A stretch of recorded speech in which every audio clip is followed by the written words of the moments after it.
Hey Basses, I want to give you a little extra clarification on the Get Down Santa practice riffs.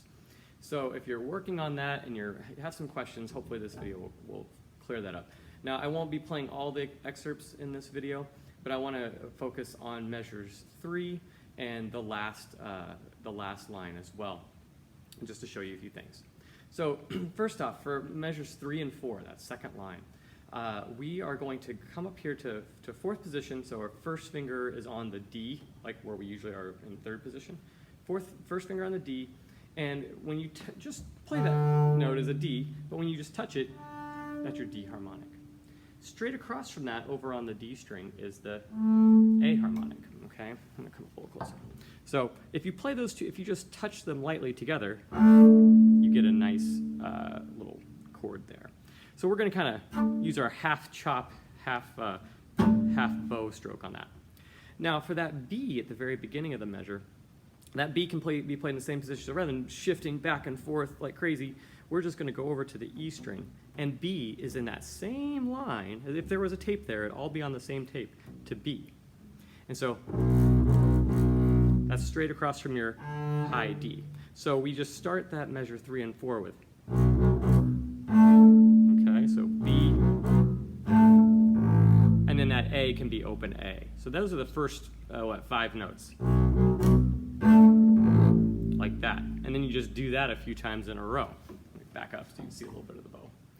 Here we go. 1 and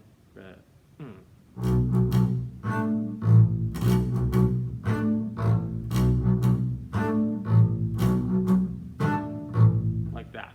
So that's measure 3. If we go a little faster, 2, 3, and.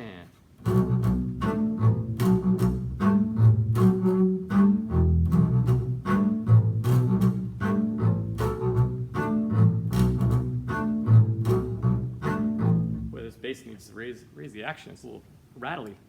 Okay, and then that should help you with pretty much the second, third, and fourth line. But the last line, that viola part that we're kind of practicing, super fun to play. And again, on the other video, I go over a lot about coaching you through those double up bows and stuff. But I want to show you the fingering for it. So this is the very last line, starting with measure 9, that pickup. Again, we're going back to that same position. It all stays here. So where your D, again, you're probably more used to third position, fourth finger D, but we're going to go first finger on the D. And when we do that, we have that D and the A again, okay?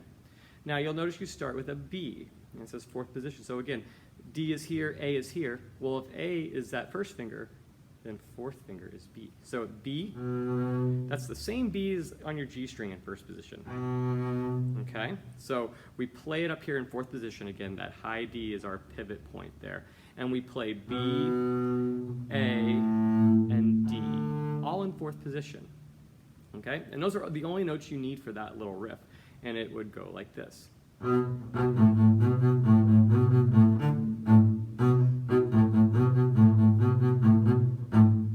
So see, I can just do it right there. And then that way, when I have to go to that high D, I'm not shifting, right? That's a lot of fast shifting. Whereas here, it's just.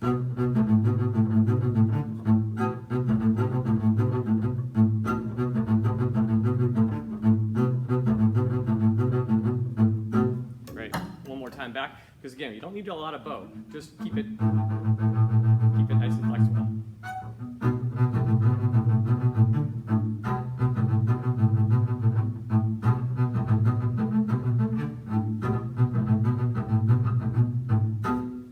I love playing that. So much fun. All right, so I hope that clarified the fingerings. Once you kind of are clear on that, go back to the other video and you can play along with the recording of me playing violin, and it should be a lot easier now. All right, thanks.